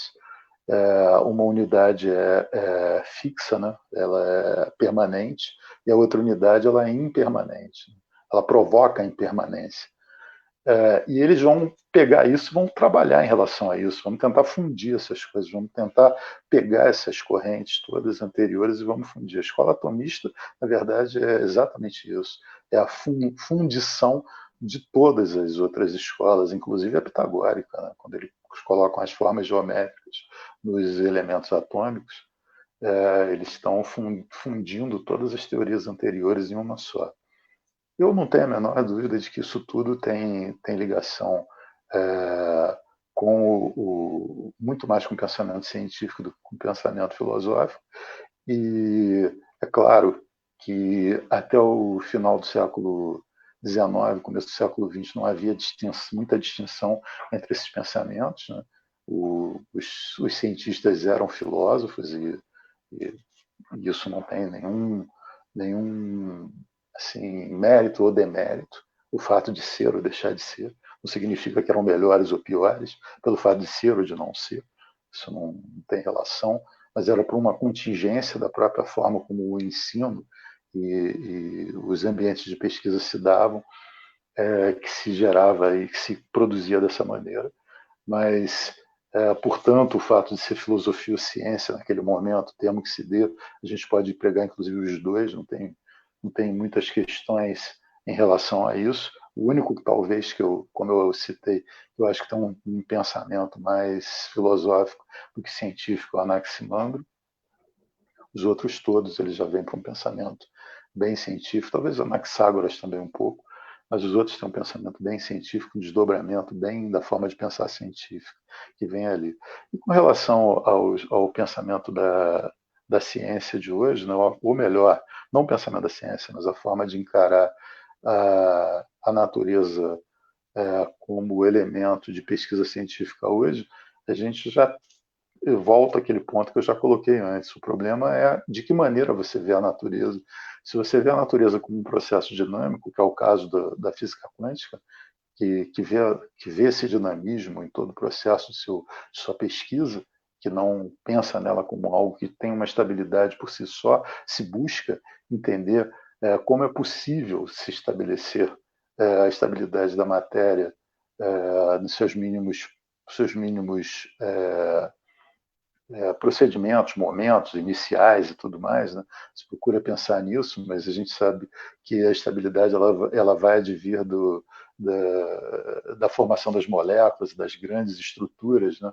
Porque nas estruturas mínimas você tem uma diversidade muito grande em que essa estabilidade é muito precária, muito inconsistente.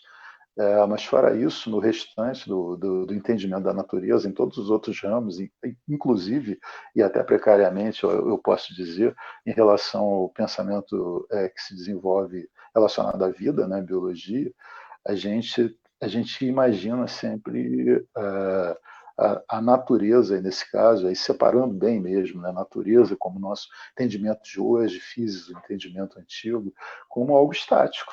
E a gente procura explicar partindo dessa relação estática. Por mais que a gente pense nos ciclos de vida, quando a gente fala biologicamente, a gente ainda tem uma estrutura cognitiva que nos faz pensar, acreditar nela como algo estático. É mais ou menos como a pergunta se desculpe, mas eu não peguei o seu nome, tá? Quem perguntou sobre o conceito de tempo absoluto em Santo Agostinho e em Newton, é mais ou menos isso, cara. A impressão que eu tenho, e isso não pode ser uma afirmação, isso é uma impressão, que o Newton ele mantém o princípio de tempo absoluto porque é uma tradição que vem sendo arrastada ali, tá? Que vem sendo trazida ao longo de praticamente 2000 anos. E pouco menos, né, 1500 anos, né? Do Newton para o Agostinho deve ter uns 1500 anos de diferença. Mas ainda assim é um período muito grande de tradição. E como ele não foi obrigado, não foi forçado, não havia motivo para ele, no desenvolvimento do que ele estava fazendo, colocar isso como problematizar essa questão, ele não fez. E isso não diz nada, né? Ao contrário, o trabalho produzido pelo Newton é uma coisa fantástica. Talvez tenha sido um dos maiores pensadores que a humanidade já teve. Mas dentro do seu tempo, né? Cada pensador está dentro do seu tempo, do seu momento temporal, do seu momento de existência, vamos dizer assim, né? Social e temporal. Então, eu acredito que, da mesma forma, a ciência hoje ainda tem esse entrave em alguns aspectos. É claro, eu não gosto de generalização, odeio, acho que generalização é uma forma de você deixar o pensamento fechado, né? Você deixar ele mais obtuso, é preciso que a gente tenha liberdade de pensar e de não fechar o raciocínio nisso, mas, de modo geral, é isso que acontece, porque a gente vem de um posicionamento já pré-estabelecido nos nossos próprios modelos de cognição em relação ao mundo. Então, a gente, quando entra na área da ciência, principalmente, antes mesmo da gente problematizar o assunto que a gente vai estudar ou vai pesquisar, a gente tem que também problematizar a nossa própria posição cognitiva em relação a ele. Porque senão isso não vai. É claro que os cientistas fazem isso, não estou dizendo que não fazem, mas eu estou dizendo que isso é uma condição básica e ela precisa ser problematizada num sentido radical. Então, a tônica dessa live, né, desse bate-papo que a gente está tendo aqui, também é essa. Vamos problematizar um pouco mais, vamos pensar a natureza de uma outra forma, vamos entender que não existe apenas um pensamento puro e simples em relação ao conceito de natureza como algo estabelecido. Mesmo que a gente pense, mas esses caras estão há tantos milhares de anos atrás e a tecnologia deles era tão assim rudimentar, né, ou nenhuma, era exclusivamente a razão, usar o raciocínio para poder chegar a alguma conclusão, mas ainda assim eles apresentam uma forma de ver diferente da nossa e que, pelo menos sobre um aspecto, ela tem relação com o que a gente está fazendo hoje, né? Dentro de pelo menos uma das áreas de estudos que a gente tem hoje. São mais, né? Mas eu estou colocando uma só. Ela tem passagem. E se tem passagem, eu acho que é legal a gente observar e a gente pensar um pouco diferente. No mínimo, vai contribuir para o enlarguecimento, né? Se é que essa palavra existe, não é um neologismo que eu acabei de criar agora, da nossa forma de ver o mundo. e de olhar a realidade como tal. Tá bom? Acho que foi. Márcia? Júlia, tem mais pergunta aí? Tem uma última. Oi, tem mais pergunta aí? Tem uma última aqui. Então faz a pergunta aí do Vinícius. Augusto, faz a pergunta sobre Santo Agostinho e Newton, também se chama Vinícius. Legal. Mal do nome. Mal do nome. Júlia, depois eu faço a minha. Vinícius é nome de inquisidor, então. Vai, Júlia. Ele está aqui perguntando se o tempo é contínuo. O tempo é contínuo? Depende. Para os gregos, não. O tempo, os gregos tinham 8 denominações diferentes para o tempo, tá? Eu não vou lembrar de todas assim pelo nome, mas eles tinham o tempo contínuo, que é o cronológico, né? É o tempo linear, né? Mais do que contínuo, é o linear, que é o tempo cronológico. Mas eles também tinham o tempo cíclico, que é se não me engano, é o kairos, tá? Eu acho que é kairos, o tempo cíclico. Por exemplo, as estações do ano, né? Que ele vai e volta, ele retorna, né, para o mesmo ponto. Tinha o tempo da brincadeira das crianças, né, que é o não tempo, que é o tempo fechado, é o tempo bolha, vamos dizer assim. Isso sou eu que estou dizendo, né? Não eram eles que se chamavam desse jeito. Tempo bolha, que é o seguinte: a criança, ela entra na brincadeira, ela esquece do tempo. Então, para ela não tem fome, ela não tem nada, ela brinca, e de repente ela desmaia de tão cansada que ela está, porque o sono bateu, ela não se deu conta que estava ali imersa naquele estágio ali de brincadeira. E ela apaga porque o organismo, o corpo já cansou o suficiente, né? E tal, mas ela mesma não se tocou desse negócio. Eles chamavam isso de o tempo não tempo. Se não me engano é o Ion, se não me engano esse é o Ion. Que é o tempo que não tem ele está dentro de uma estrutura fechada, tá? Como se fosse uma bolha. É o tempo que não passa. Eles têm o tempo ondulatório, né? Como o tempo de gerações, né? Da transição de gerações. Ele não é o tempo cíclico, não é aquele que vai e volta, mas é aquele que tem um momento do seu apogeu e um momento da sua derrocada. O tempo de um império, por exemplo, dele se constituir, dele perecer. O tempo de uma geração se tornar mais evidente, depois ela perder sua força, a sua condição, né, de aparecer. Então eram 7 ou 8 modelos diferentes de tempo que eles pensavam. Então não tem essa de tempo contínuo, eles não pensavam dessa maneira, como um contínuo, como um absoluto. Muito pelo contrário, eles pensavam numa relatividade do tempo. Tá? Agora, essa relatividade do tempo, na verdade, é sempre psicológica, né? Porque você sempre estabelece ele a partir do seu modo de estar nele, né? De vivenciá-lo, tá? Vamos dizer assim.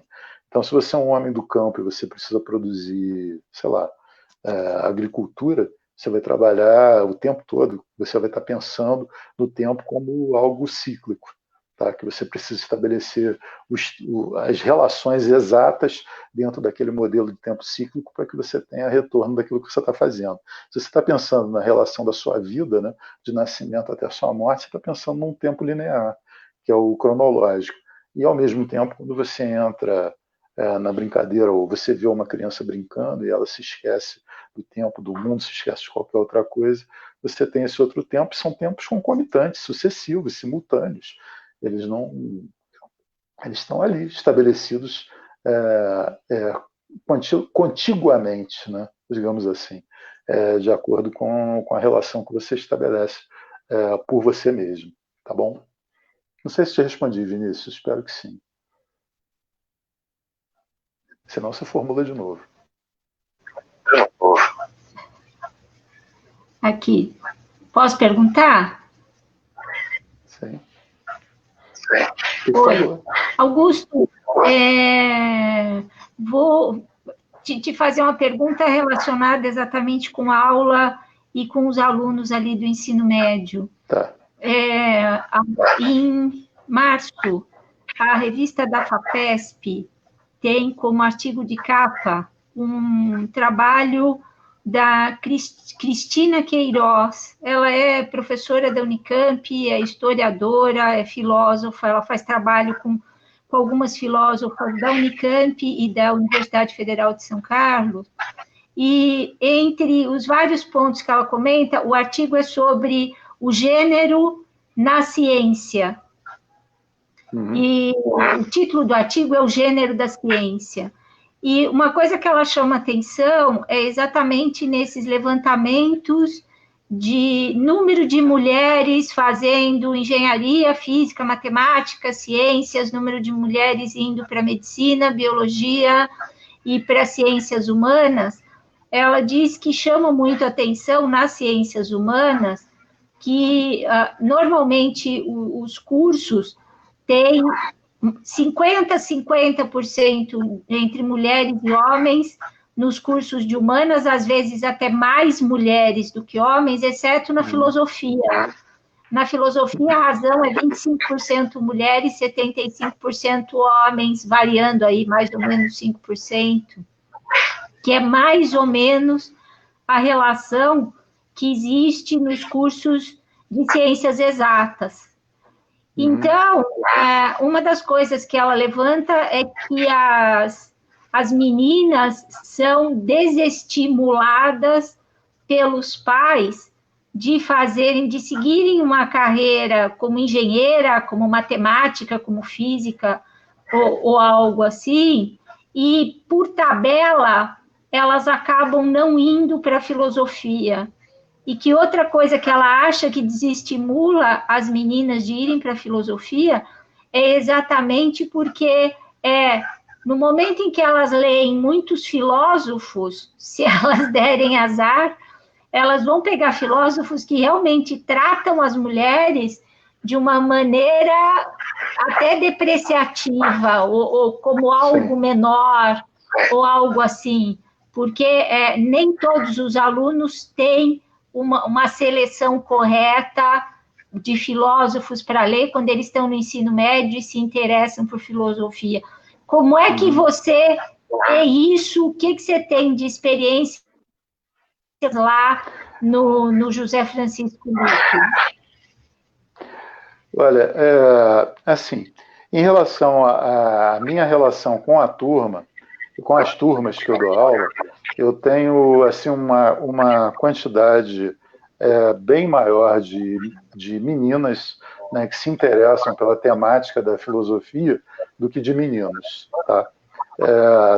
Até pela questão do amadurecimento da mulher na adolescência, se dá mais precocemente do que do garoto. Né?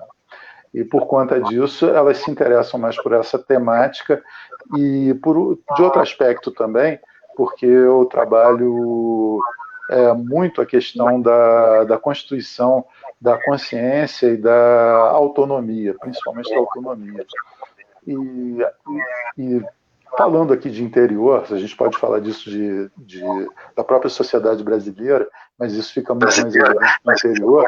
A mulher, por ter muito menos espaço para se colocar e para ter reconhecimento das suas qualidades e das suas possibilidades, a formação de uma autonomia, ela passa por algo que interessa a elas. Tá? Então, eu tenho, sem dúvida nenhuma, uma quantidade maior. De todas essas pessoas que eu posso te falar, que ingressam na faculdade, e a gente tem ali no LIP, apesar de ser uma escola agrícola, você tem ali em torno de 50% dos alunos, eles têm o ideal e conseguem fazer uma faculdade de alguma maneira, né? Conseguem ingressar de alguma maneira. Eu tive, nesses anos todos que eu dou aula ali, poucos alunos que resolveram fazer filosofia, até porque eu não fico fazendo plataforma ideológica de que fazer filosofia é isso, é aquilo, aquilo outro. Eu deixei eles com liberdade. E ambos, na verdade, eles eram excelentes alunos, estavam sempre comigo, e esses dois últimos que eu tenho notícia, que se ingressaram na filosofia, um é um menino e outro é uma menina, e ambos ingressaram sem me comunicar, que estavam fazendo vestibular para filosofia, só me falaram depois que tinham passado. Um passou para a UF, a menina passou para a UF, e o menino passou para o FJF, né, Federal de Juiz de Fora. Estão estudando. Eu fiquei assim extremamente satisfeito, feliz, né? Por isso, até pelo fato de não ter tido nenhuma ligação direta com a escolha deles, mas de alguma forma uma contribuição para que isso fosse feito. Agora, respondendo a pergunta num sentido mais amplo, né, a partir de não de uma experiência direta, mas de uma percepção sobre o que acontece, a gente tem dois problemas aí, tá?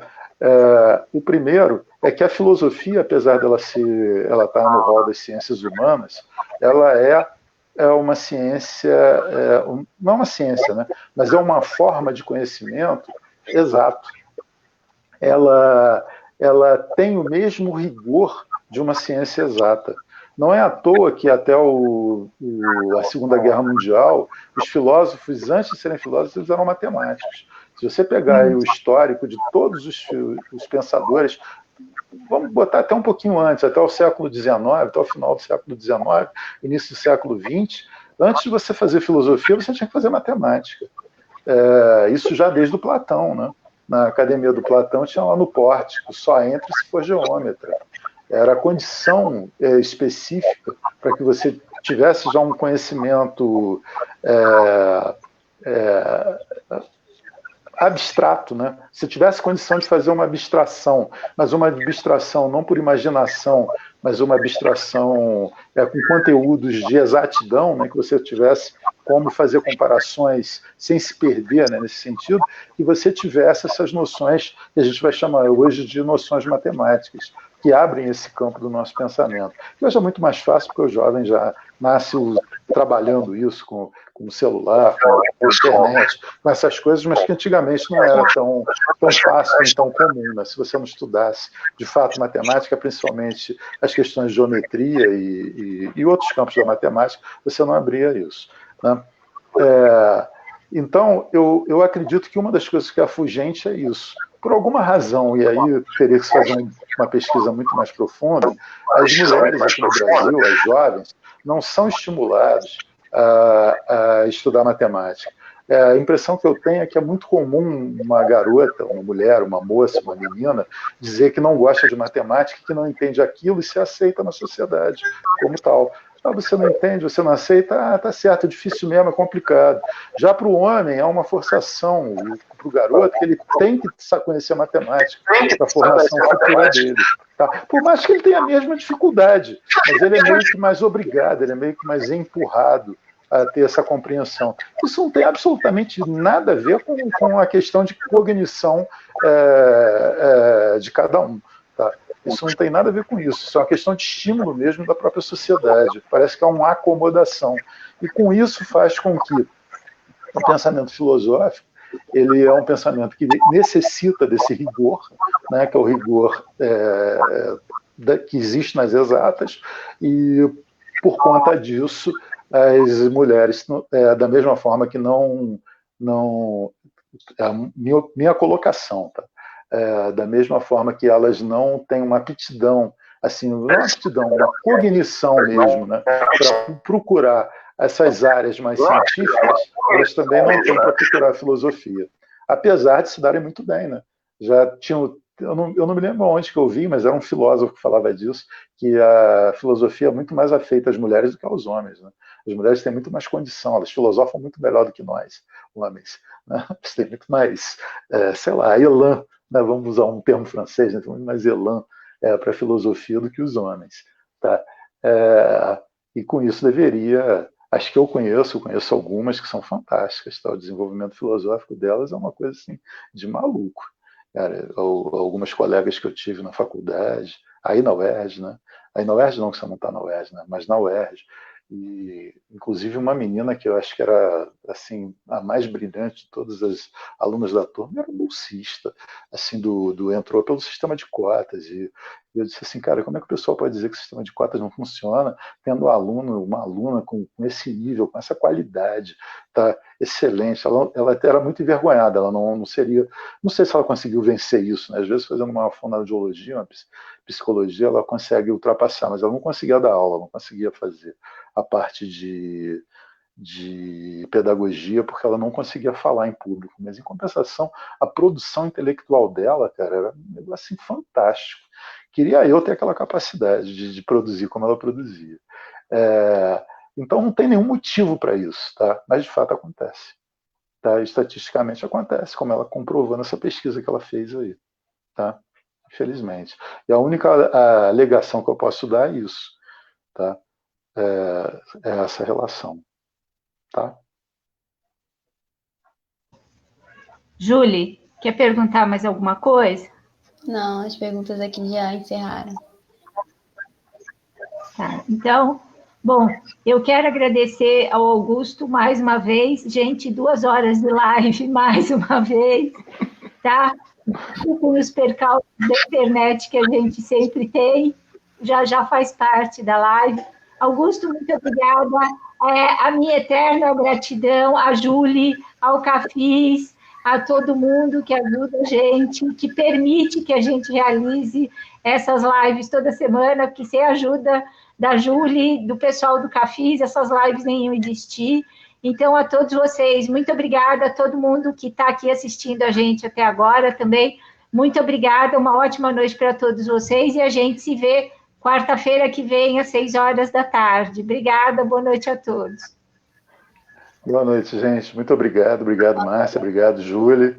Obrigado a todos aí pela participação, pela paciência, né, de terem ficado essas 2 horas. Eu não contei o tempo, mas obrigado por terem ficado essas 2 horas aí participando e escutando, enfim, essa nossa conversa. Tá?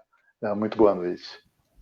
Obrigada a todo mundo que nos assistiu. Obrigado, Augusto, por participar com a gente. E as informações da nossa próxima live a gente vai lançar durante a semana no Instagram do Cafis. Então, boa noite, gente. É isso aí, boa noite.